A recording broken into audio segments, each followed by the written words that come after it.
So you wake up this morning and you look through the internet and you find out that WWE, well, basically the Nick Kahn curse of WWE strikes again.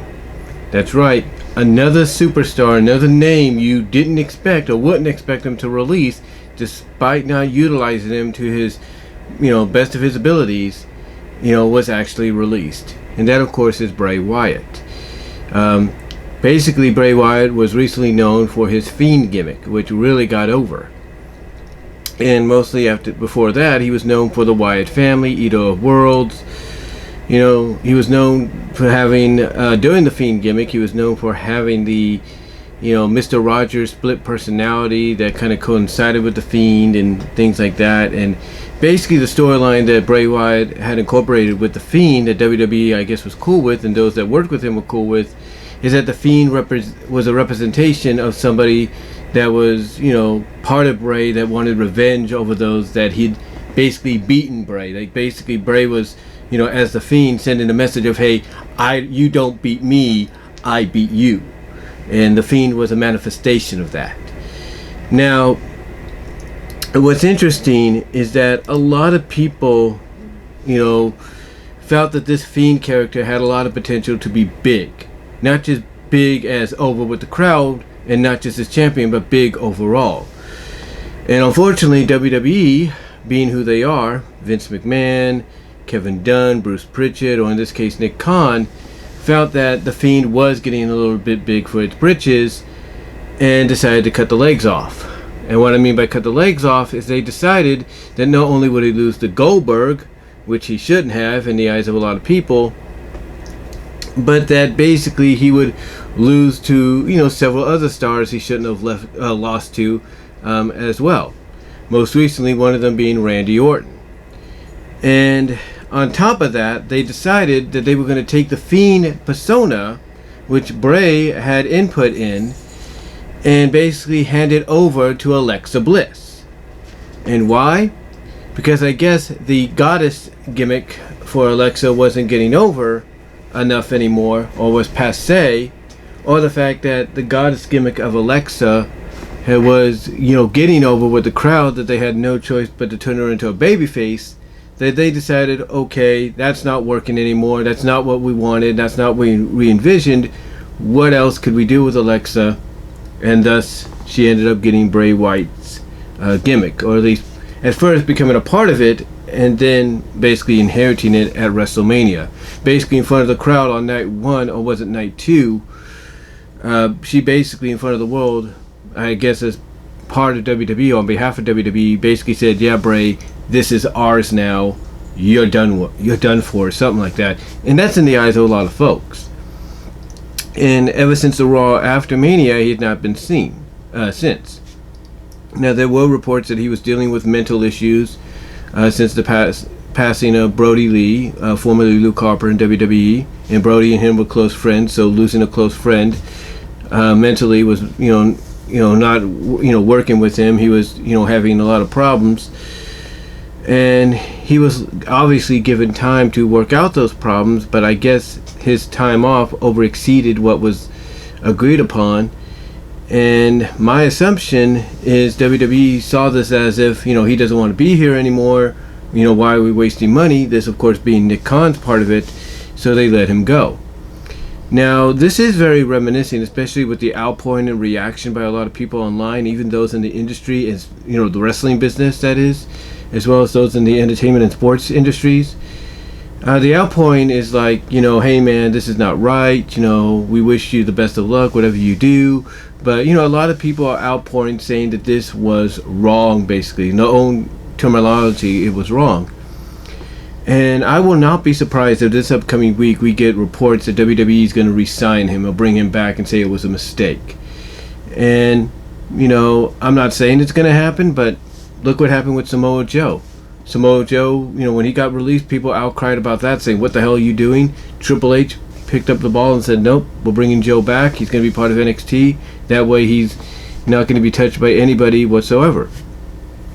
And I've got a feeling Triple H may have to be the one that does the same with Bray eventually down the line. May not be immediately, but I've got a feeling it's going to be very, very soon, because there's already reports that Braun's going to be coming back, and there's also reports that Vince was high on Bray. He was high on Daniel Bryan. So, you know, it makes you wonder exactly what's going on here. Why would Nick Khan not realize that, hey, Vince likes these guys, you know, I should keep them around?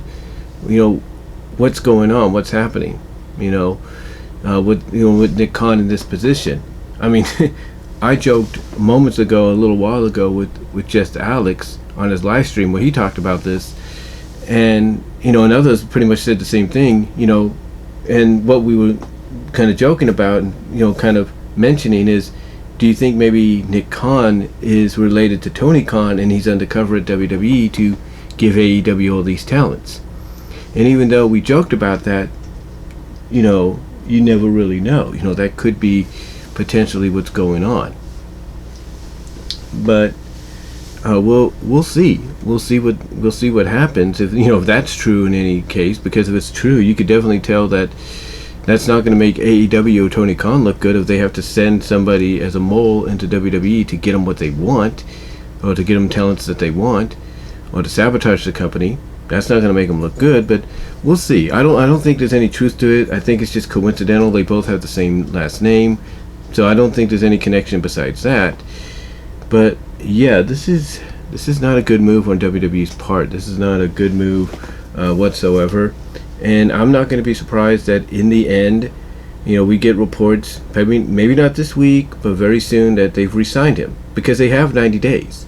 They have between now and November, basically. Because if they released him now, which is the 31st, and 60 days from now is September 31st, and 90 days is October 31st, Halloween, then yeah, they have between now and Halloween to get this guy back on. And you know what? I won't be surprised if they do sign him back in time for the Horror Show Extreme Rules pay-per-view that they're planning for October. I won't be surprised if they do, especially if word starts getting around that Tony Khan's going to get in contact with him, plan for him to debut with a Fiend-like persona or Bray Wyatt, either a world persona, leader of the Dark Order kind of deal at Full Gear. I wouldn't be surprised if that starts, you know, rumbling around, that Vince is like, you know, goes to Triple H and say, hey, we got to get this guy back. And, you know, screw what Nick Khan says or anything. Let's get this guy back before, you know, AEW does something with him that, you know, is going to make us look bad. So I'm not going to be surprised that if between now and Halloween he gets re-signed, he gets a little bit of creative freedom. Not saying that will happen, but he might, just so that he doesn't go to AEW and basically, you know, make WWE look bad by allowing him to be something similar to what he was recently in over the past decade in WWE. But yeah, Bray Wyatt, as of right now, has been released by WWE. There's many speculating as to why he was released. You know, some are saying Nick Khan did it because of money, and some are speculating that he may have asked for his release, but they're not saying that quite yet. Or it was a mutual agreement. You know, it was to save money. And it, you know, Bray, you know, allowed, you know, maybe agreed for it to happen, so that, you know, not only does it save them money, but it allows him to have a little bit of a mental break so he can get his mind straight or something. I don't know. It could have been one or the other, or it could have been a mutual thing. We don't know. But yeah, he's been released, and, you know, again, I'm not going to be surprised if WWE brings him back sooner than later. And, you know, if not, it's like I told Alex, I think between now and the 90 days on his contract, I would not be surprised that if they don't bring him back and he goes to a place like AEW, that he'll debut at Full Gear. It just makes sense. It just makes sense that would be the destination for him, the destination, location, and event he would debut for All Elite, if he goes All Elite. But we'll see. Let me know what your guys' thoughts are, though, on the Bray Wyatt situation. How do you feel about it? Do you think he will be back in WWE before Halloween, maybe in time for Extreme Rules, the Horror Show? Or do you think he'll be AEW bound and he's going to, you know, debut at Full Gear? And let me know whether or not you think it was a release because of finances, because of finances due to Nick Khan making that decision, or do you think maybe Bray requested it, or was a mutual agreement that was basically worked out for both of them? Let me know what your thoughts are down below. Comment if you like. Let me know what your thoughts on the live chat during the premiere. And I am out.